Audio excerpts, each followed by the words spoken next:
Para komentator ketika Indonesia melawan negara Cina di kualifikasi Piala Dunia 2026 di zona Asia. Memang ketika Indonesia kalah melawan negara Cina, banyak sekali kritikan ataupun saran ataupun komentar yang diberikan oleh masyarakat Indonesia. Sangat disayangkan itu semua terjadi. Bahkan salah satu masyarakat di negara Bahrain mengatakan 90 tambah 6 sama dengan skor 2-0 pada menit yang ke-60-an teman-teman. Di sini memang masyarakat Bahrain sedikit kesal dengan masyarakat Indonesia yang tidak terima atas keputusan dari wasit. Dan itu merupakan respon dari salah satu masyarakat Bahrain.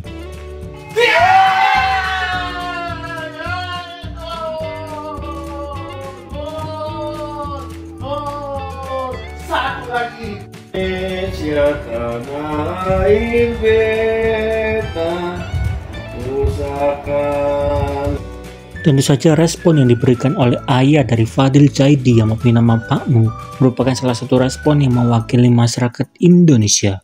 Menariknya, salah satu masyarakat Indonesia memberikan komentar dari analisis pertandingan Indonesia melawan negara Cina, di mana rata-rata hampir mempunyai pendapat yang sama karena kenapa seringkali mencadangkan Tom Haye pada pertandingan Indonesia melawan negara Bahrain dan Indonesia melawan negara Cina.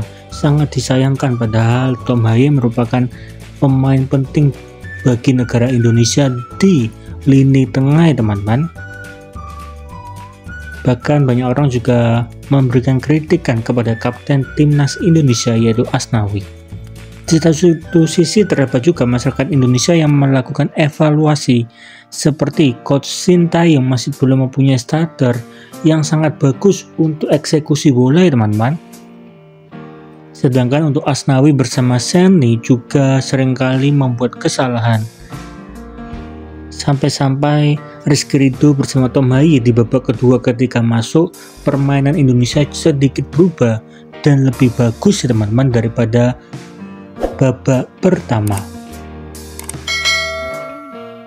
Karena banyak orang juga setuju jika lini tengah Tom Haye masuk, maka itu akan menjadi penentu bagi negara Indonesia di pertandingan sepak bola di negara Indonesia. Walaupun demikian, Erick Thohir juga meminta kepada masyarakat Indonesia untuk tetap mendukung walaupun Indonesia menang, kalah ataupun seri ya teman-teman.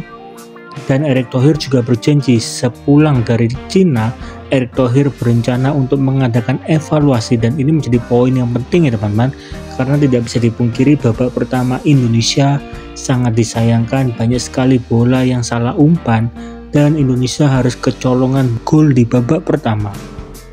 Tentu saja banyak sekali masyarakat Indonesia yang tetap mendukung tim nasional Indonesia walaupun ketika Indonesia melawan negara Cina permainannya tidak cukup bagus ya teman-teman, dan itu memang harus diakui dan menjadi salah satu evaluasi bagi tim nasional Indonesia.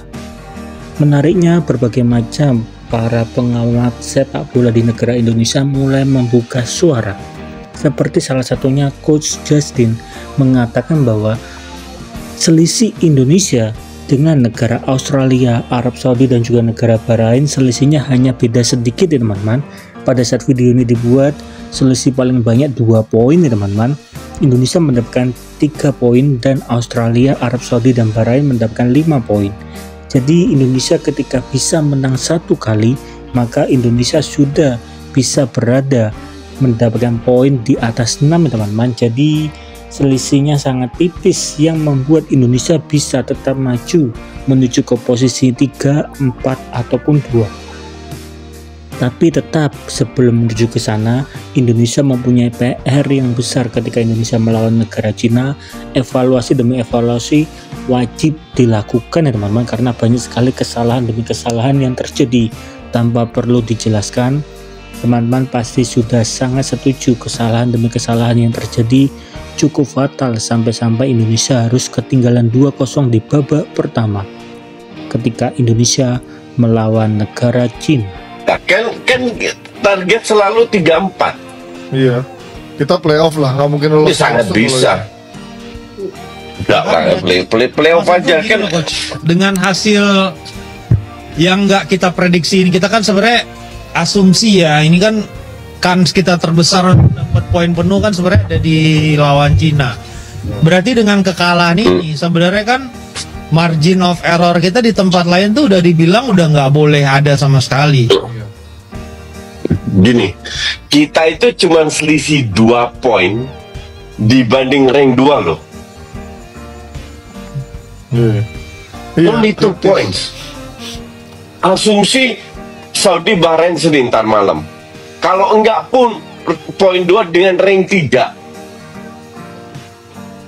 Jadi tipis semua gitu loh. Dan kita masih ketemu Saudi di kandang, Bahrain di kandang, Cina di kandang. Iya. Masih bisa peluangnya masih ada sebenarnya. Kalau 3-4 masih bisa. Ini ada Ya, kekuatan. tapi kecuali kalau lu main kayak main babak kedua bisa. Kalau lu cadangin aja lagi, good luck aja, jujur aja. Ya. Janganlah itu apa eksperimen lagi lah. Iya, itu Ya ngerti, gue kadang-kadang masih tayang ini. terlalu banyak eksperimen. Yang nggak Bahrain perlu. pertama kan kemarin babak 1 juga eksperimen. Iya, itu Jordi Amat. Ya walaupun Malik Rizaldi sebenarnya bagus ya, eksperimen yang bagus. Tapi justru yang di zona pentingnya itu ya itu di back menurut gue Ya, jangan ini. diganti dulu lah. Tengah sama back. Lawan Bahrain, babak kedua kita bisa pegang bola, berubah semua. Pas Jordi Amat keluar. Iya. Artinya 11 pemain di babak kedua ini kan udah lumayan baik, ya kan? Iya. Ya ini yang harus dipertahanin. Dari perkataan Coach Justin mengatakan Indonesia mempunyai kesempatan untuk menuju ke posisi 3 ataupun 4 karena selisih poinnya sangat tipis, hanya 2 poin saja. Tapi selama Indonesia bermain seperti babak yang kedua ketika Indonesia melawan negara Cina, tetapi ketika Indonesia bermain seperti babak pertama, menurut Coach Justin Indonesia tidak bisa maju ya teman-teman ke posisi 4 ataupun posisi yang ketiga. Memang ini menjadi PR besar bagi Sintayong. Walaupun rotasi pemain memang perlu dilakukan, tetapi Sintayong juga harus melihat poin di negara Indonesia ketinggalan cukup jauh, selisihnya 2 poin. Jadi Indonesia harus benar-benar antisipasi dengan baik ketika besok bulan depan akan melawan negara Jepang dan juga negara Arab Saudi. Lalu mungkinkah Indonesia bisa menuju ke Piala Dunia 2026? Bagaimana komentar dari teman-teman? Oke Bung Trel, menjelang 25 menit pertama Indonesia tertinggal 1-0 atas Cina.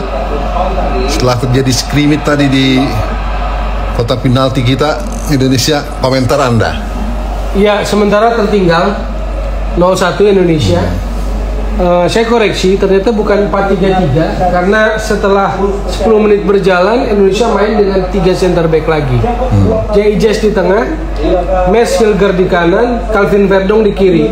Wingback kirinya Sen Patinama, wingback kanannya Asnawi Mangku Alam Bahar. Hanya memang pendekatannya lebih ofensif, lebih positif, lebih berani. Pendekatan awalnya menjanjikan, tapi tadi kecolongan ya. Iya. Jadi ada bola mati, tendangan bebas, set pieces, ada situasi cover bola yang gagal dari Shen Patinama, lalu kemudian bola bisa di cutback oleh pemain China dan menghasilkan gol keunggulan bagi China. Jadi situasi di mana pertahanan kecolongan. Ini yang menurut saya sih berbahaya. Pendekatan awalnya menjanjikan, lebih ofensif, banyak space yang terbuka, tetapi ternyata kali ini serangan balik China justru lebih membuahkan hasil lebih dulu. Kita tunggu, semoga bisa recovery. Secara Pemain kita position cepat. sepertinya imbang ya, karena dead shoot on goalnya juga imbang ini. Ya, mungkin position malah Indonesia lebih unggul di awal-awal tadi. Di 20 menit awal Indonesia unggul position. Nah ini transisi nih, kita lihat Cina bahaya nih, hati-hati. Space lebih terbuka kan? Oh, Verdong. bahaya. Oh, wah udah siap di depan itu.